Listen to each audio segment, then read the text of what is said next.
아웃소싱이란 기업의 이윤을 최대화하기 위해 기업 내 일부 부서나 업무를 외부의 전문가나 전문 기업에 위탁하는 것을 의미한다. 아웃소싱에 적합한 분야를 선별하기 위해서는 먼저 기업의 핵심 역량이 무엇인지 파악하고 해당 분야의 산업 중요도를 분석해야 한다. 핵심 역량이란 타 기업이 쉽게 모방하지 못하는 그 기업만이 가지고 있는 고유한 경쟁력을 의미한다. 만약 어떤 분야가 기업의 핵심 역량이면서 산업 중요도가 높다면 기업은 해당 분야를 자체적으로 수행하면서 기업 내부에서 지속적으로 운영하는 것이 가장 합리적이다. 기업의 핵심 역량이지만 산업 중요도가 낮다면 해당 분야를 분산시켜 효율성을 추구하는 것이 좋다. 핵심 역량은 아니지만 산업 중요도가 높은 경우에는 다른 기업과 전략적 제휴를 통해 관계를 유지하고 그에 따른 이익을 추구할 수 있다. 아웃소싱은 어떤 분야가 기업의 핵심 역량이 아니면서 산업 중요도가 낮은 경우 시행하게 된다. 아웃소싱은 제조업, 서비스업 등 다양한 산업에서 광범위하게 활용되고 있다. 제조 분야에서 아웃소싱을 결정하기 위해 추가로 고려해야 할 사항은 비용이다. 이는 내부 제조와 아웃소싱 중 어느 쪽이 비용 측면에서 우위가 있는지를 따지는 걸 의미한다. 내부 제조를 하는 경우 고정비와 변동비가 발생한다. 고정비는 제품의 생산 수량과 관계없이 고정적으로 발생하는 비용이고, 변동비는 생산하는 제품의 수량에 따라 달라질 수 있는 비용이다. 아웃소싱을 하는 경우 제품을 직접 생산할 때 고정비나 변동비가 발생하지 않지만 공급자 탐색 비용, 계약 비용, 구매 비용 등이 지출된다. 기업이 한 개의 제품을 생산할 때 비용을 C, 기업이 필요로 하는 제품의 수량을 Q라고 할 때 내부 제조를 하는 경우 변동비의 제품의 수량을 곱한 것과 고정비의 한 만큼 총 비용이 발생한다. 아웃소싱을 하는 경우 제품의 한 개당 구매 가격 P에 수량 Q를 곱한 만큼의 비용이 발생한다.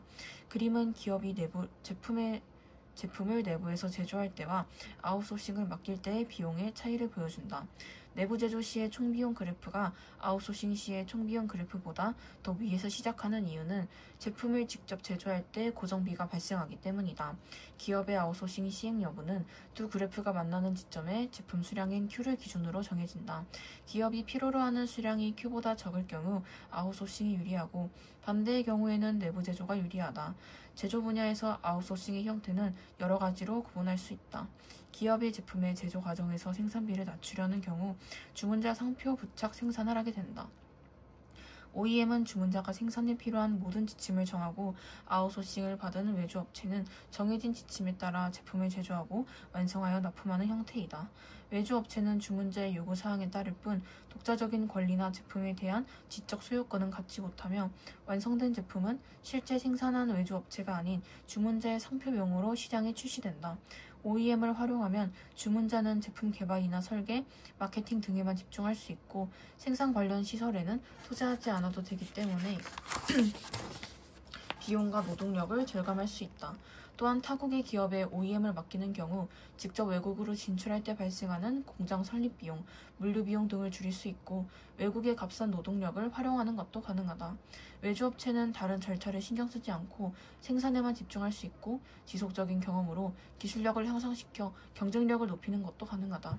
하지만 주문자 입장에서는 기술 유출이나 품질 관리에 대한 문제가 발생할 수 있고, 외주업체 입장에서는 상대적으로 이익률이 낮고 OEM에만 집중하다 보면 자신들만의 사업을 키우기 어렵다는 단점이 있다. 시간이 흐르면서 외주업체의 경험이 축적되고 제조 경쟁력을 가지게 되는 경우 아웃소싱의 형태가 많이 달라질 수 있다. 주문자가 모든 지침을 다 정하지 않고 큰 범위 내에서 개괄적인 지침을 정해주면 외주업체가 이에 따라 상세 설계를 완성하고, 필요하다면 주문자가 지시한 설계나 규격까지도 변경할 수 있는 것이다. 이를 제조업자 개발 생산이라고 한다. ODM은 OEM에 비해 외주업체의 생산 관련 권한과 자유도가 높고, 외주업체는 주문자와의 협의에 따라 제품에 대한 지적 재산권을 공유할 수도 있지만, 제품은 주문자의 상표명으로 출시된다. 주문자는 제품 생산에 대한 모든 지침을 완전히 완성하지 않아도 되어 시간과 비용을 절약할 수 있고, 외주업체의 전문성을 적극적으로 활용할 수 있다는 장점이 있다.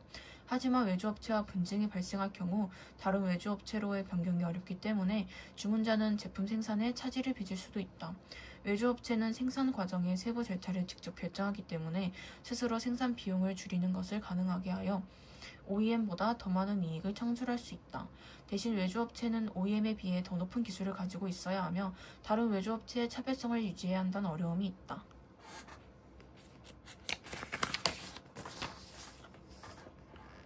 교환이론은 사회의 구조를 설명하는 이론의 하나로 사회의 근본적 속성을 보상 또는 효용을 확실히 하려는 욕구에 의해 움직이는 행위자 간의 자원 교환으로 본다. 사회학자 리처드 에머스는 개인 및 집합적 행위자 간의 교환이 동일한 기본 원리를 바탕으로 이해 가능한지를 탐구하였다. 에머슨이 볼 때 사회 구조는 자신의 자원 가치를 높이려는 행위자 간의 자원 교환으로 구성된 것이다. 교환은 사회적 네트워크 내에서 행위자들이 자원의 분배를 놓고 협상하는 상황인 협상된 교환, 행위자들이 추후 보상이 주어질 것으로 기대하면서 연속적으로 자원을 제공하는 상황인 후회적 교환이라는 두 가지 일반적 유형 중 하나의 모습을 띈다.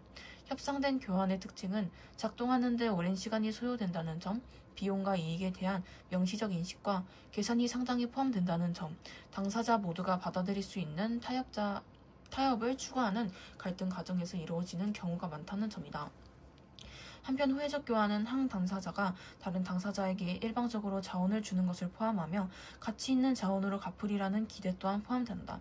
따라서 후회적 교환은 우연적으로 일어나는 보상의 연속으로 구성되지만 협상된 교환에서는 자원이 분배되기 전 교환 행위자들 간의 자원에 대한 일련의 제한과 역제한이 이루어진다. 교환 행위에서 행위자는 다른 행위자가 자신에게 자원을 의존하는 정도만큼 권력을 갖는다.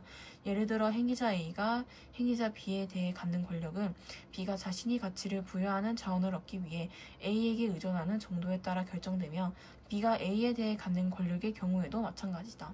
의존은 권력의 궁극적 원천이며 다른 행위자가 추구하는 자원이 높은 가치를 가지는 정도와 이 자원의 대안이 매우 적거나 추구하기에 비용이 너무 많이 드는 정도에 따라 의존의 크기가 결정된다.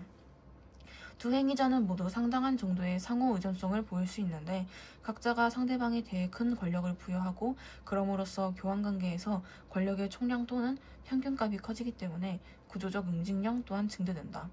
그러나 행위자가 교환 상대보다 많은 권력을 가지면 이 행위자는 교환 상대의 의존을 이용해 부가적 자원을 확보하거나 의존적 상대방으로부터 자원을 획득하는 데 드는 비용을 줄일 수 있다. A에 대한 B의 의존 때문에 A가 B에 대해 더 많은 권력을 가진다면 A는 권력의 이점을 가지고 그것을 사용하게 된다. 이는 권력 불균형 관계인데 에머슨은 권력의 불균형으로 인한 권력 사용은 권력 관계의 평형을 부여하는 균형화 작동을 활성화한다 보았다. A가 B에 대해 권력의 이점을 가진 상황에서 B에게는 A가 제공하는 자원의 가치를 낮게 평가하거나 A가 제공하는 자원의 대안을 찾거나 자신이 A에게 제공하는 자원의 가치를 증진하거나 자신이 제공하는 자원에 대한 A의 대안을 축소하는 방안을 강구하는 네 가지 선택지가 있다. 이 선택지들은 A에 대한 B의 의존을 감소시키거나 반대로 B에 대한 A의 의존을 증가시킴으로써 교환 관계의 균형을 잡는다. 이러한 아이디어를 바탕으로 에머슨은 행위자 간의 연결 패턴인 네트워크 구조를 통해 네트워크의 중심성과 권력 관계의 변화를 설명하였다.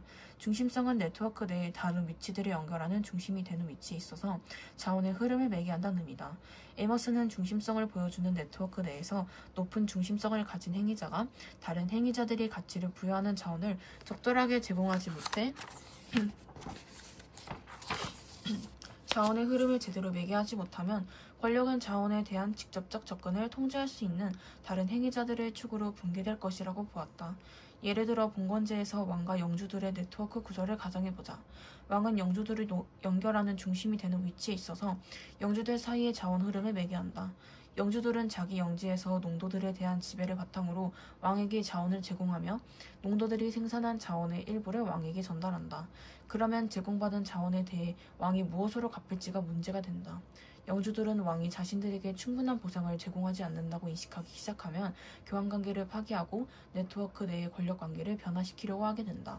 이때 권력의 중심은 가장 가치가 높은 자원의 공급 원천이 있는 영주 쪽으로 이동하는 경향을 보인다. 이는 왜 봉건제가 붕괴되는 경향이 있는지 보여준다. 실제 사회의 많은 네트워크에서 권력의 중심은 가장 가치가 높은 자원의 공급 원천 쪽으로 이행하는 것으로 나타났다. 이는 행위자들이 교환관계를 파기할 가능성이 높지 않은 네트워크에서도 마찬가지였다. 이렇게 에머스는 교환 과정을 네트워크 내에서 일어나는 것으로 개념화함으로써 교환 이론을 사회 구조를 설명하는 수단으로 만들었다.